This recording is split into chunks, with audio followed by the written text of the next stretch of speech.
Hello, class. Welcome to an arts and crafts project.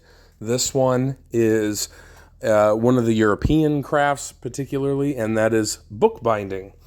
Most of you are probably familiar with very simple types of bookbinds. So here's some examples of each of those. One you might not be as familiar with is this third one. It's called an accordion bind. The first one is a spiral bind, and the second one is a hard bind. Here you have just what is called a staple bind. You can see the staples inside of it right on the spine. And essentially this project, I used to teach it to where you had to do a small example of all four major binds. There's a fifth one here, and that is the sewn bind, right? The best way it seems like to do it is allow you to choose one, and then you get to decorate your book. So there are different ways to do the hard bind. You can do it with cardboard. You can do it with cardstock even, and you're gluing a bunch of layers on top. The sewn bind you can actually put into the hard bind. So I'll leave that up to you. Separate it by paper color. I mean, you can theme it. I have a bunch of old books like encyclopedias. I have maps. I have, of course, a printer. I can print anything out in black and white. If you'd like to collage or do what's called decoupage inside of your books, you could do that. I will leave that up to you.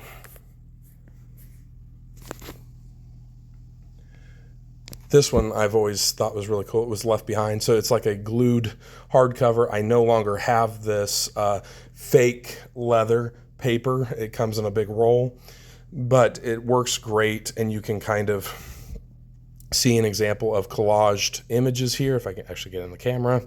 A bunch of found images, some paintings, some photos, and you can decorate these how you wish. This one I really like. You can do a lot of writing if you're interested in writing or poetry. Found images, you can do simple color palettes, right? And piece things together accordingly. So actually, I kind of helped this. That last book started out as a student book, and I finished it. This shows you the process in which you would do a hard binding, which I will not go extremely into depth on in this particular demo. But you can see how two pieces of just corrugated cardboard, they're the same size. These are 5x8s, are glued now with a spacer. You can always use scrap cardboard. It has to be cut with the paper cutter so that it's perfectly even and level. You don't want it to get wonky or it's not going to bind right. Everything has to be level and even, but you can see a spacing. You can actually put a piece of cardboard in the center as well if you want that to be hard as well, but it needs a little flex on the left and the right if you do that. Here I just left the flex right in the center, and you might notice that the edges are cut. The top corners are going to be cut off, and that is to make it easier for gluing, because you have to overlap the paper and wrap it around, glue it, hold it. You can always use plastic or other paper to kind of sandwich in between, like a heavy book, some hardbacks in my classroom, and then you could flatten it down that way. So there are a lot of different ways to do a hard bind. You can do it with paper, or if you have specialty things at home, by all means, please bring them in. I have bunches of this stretchable wire. It's just plastic coated. There's white and black. And so you can actually cut it down. And as you can see here, you can actually cut it to the size you need, and you can stretch it, permanently stretch it if you need to, for a wider bind, like more of a space in between each of these. Right, and so you'll have to use a single hole punch for this. I do not have the actual spiral binding tool.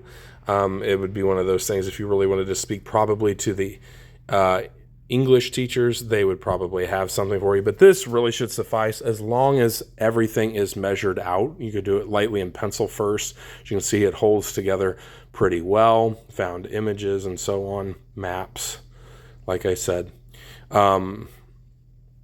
The sky's the limit on how you want to do it. Bookbinding, of course, this has been something since Gutenberg's printing press in the middle 15th century.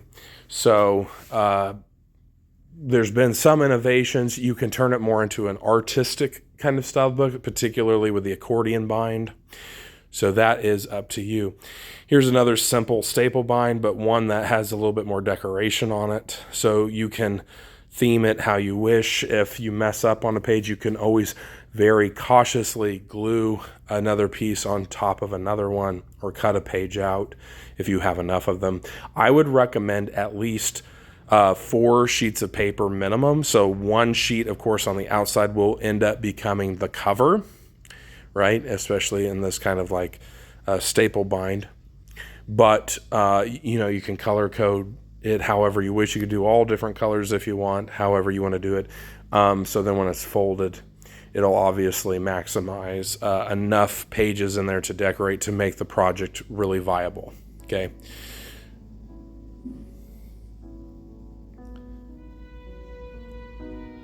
So here you can see we're using pink and yellow paper. Now you want that to be perfectly cut. We do not have a piece of bone, which is generally used, so you can use a ruler or any straight metal edge to really flatten the paper after it's folded.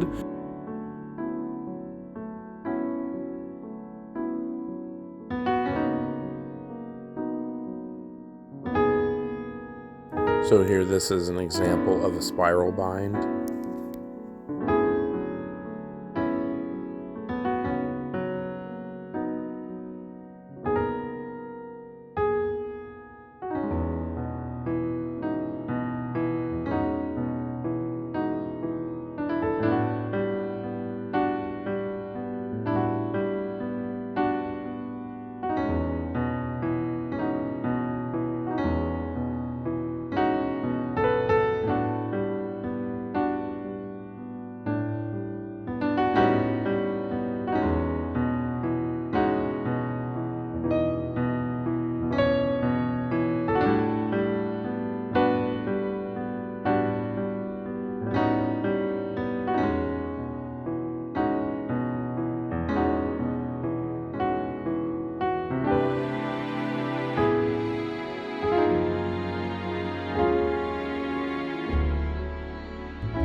This, of course, will be an example of a stitched bind.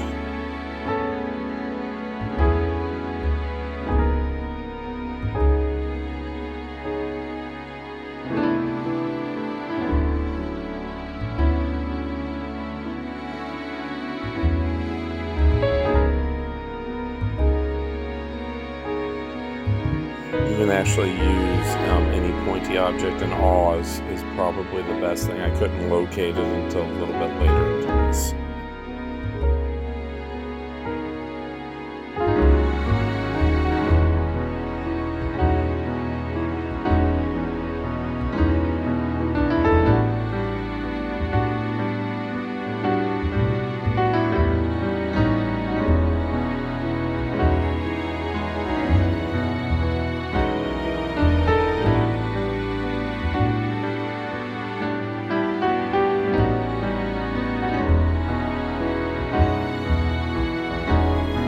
Here I have some mat board that could be used, like I said, corrugated cardboard, mat board.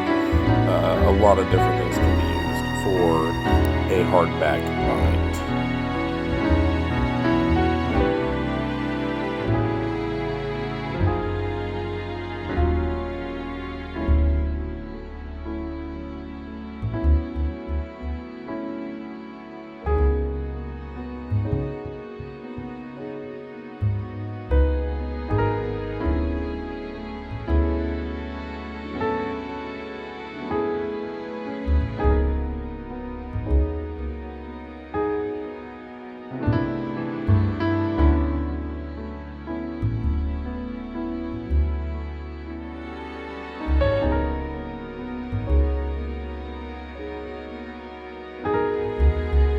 Here are some photos that I think are really, really great. These are what a couple of classes have done. So finding unusual shapes, you can still bind them. This is a stitched bind with pages that look like fruits. This is like a 3-foot by 2.5-foot book. It was made out of giant poster board. As you can see, and the pages are still decorated on the inside of it with different themes, different collages, cut out things. Really cool, ambitious. Here's a great example of collage and overlay on top of written word. This is really neat too. Little watercolor illustrations and Bible verses. So you can pull together by a theme using some sort of idea that helps bind your piece together. And there you go. Really cool.